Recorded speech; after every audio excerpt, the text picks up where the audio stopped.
এটা কে ছিল? উনি আমার হাজবেন্ড। ওর নাম কি? অভিজিৎ দাস। উনি কি করেন? উনি ব্যাগের কাজ করেন। তো উনি কি ওই সময় ঘটনাস্থলে ছিল যখন রেহানকে ফোন করা হয়েছিল?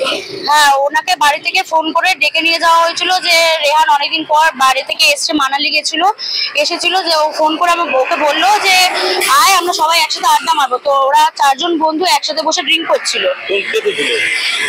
আমার হাজবেন্ড ছিল, রেহানদা ছিল, বাবলু নামে ব্যক্তিটা ছিলেন, আর রিজু ছিল। এই 4 জনই ছিল।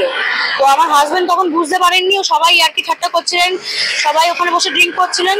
সেই সময় রিজু হুট করে উঠেই উনি দুটো গুলি চালিয়ে দেয় রেহানকে, যিনি মারা গেছেন। রিজু। আমার হাজবেন্ড রাত্রিবেলা ওখান থেকে পালিয়ে এসছে, দৌড়ে এসে হাঁপাতে হাঁপাতে ঘরে এসছে। মানে উনি এতটাই ভয়ে ছিল যে উনি মুখ থেকে কোনো কথা বলতে পারছিল না। তারপরে অনেক জোর করার পরে আমাকে বললো যে এরকম এরকম ব্যাপার, বুঝতে পারিনি। রিজু হুট করে উঠে দুটো গুলি চালিয়ে ফেলেছে।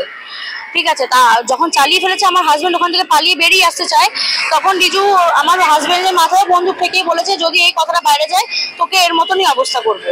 ঠিক আছে, তখন আমার হাজবেন্ড বলেছিল দেখ আমার বউ আছে, বাচ্চা আছে, আমাকে এখান থেকে যেতে দে, আমি এসব ঝামেলায় থাকতে চাই না, আমাকে ছেড়ে দে, আমি কাউকে কিছু বলবো না, খালি আমার উপরে যেন কোনো ঝামেলা না আসে। তখন ওরা বলেছিল তুই বেরিয়ে যা, তোর কোনো চিন্তা নেই, তোর মানে তোর নাম এখানে আসবেও না, তোকে কোনো ঝামেলা আসতেও হবে না।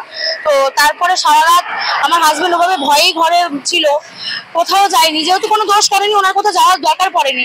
তো সকালবেলা স্যাররা বাড়িতে গিয়ে ওকে হট করে নিয়ে এসছেন।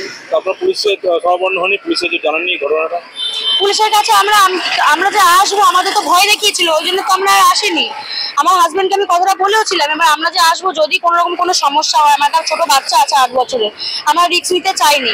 এখনো আমার হাজবেন্ড ভেতরে আছে, আমি জানি না, আমি আপনাদের কাছে বলছি হয়তো বেরিয়ে আবার কোনো ক্ষতি করতেও পারে। আমাকে আমার হাজবেন্ড বারবারও বলে গেছে যে কাউকে যেন এই কথাটা বলা না হয়, তাও আমি আপনাদের কাছে বললাম।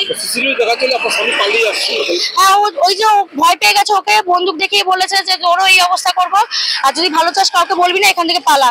তখন ও ওখান থেকে মানে এমন ভাবে পালিয়ে এসছে, বাড়িতে এসে দম নিতে পারছে না, শ্বাস নিতে পারছে না, মানে এতটা ভয় উনি পেয়ে গেছিলেন ওখানে। অভিজিৎ দাস। রিজু। হ্যাঁ হ্যাঁ।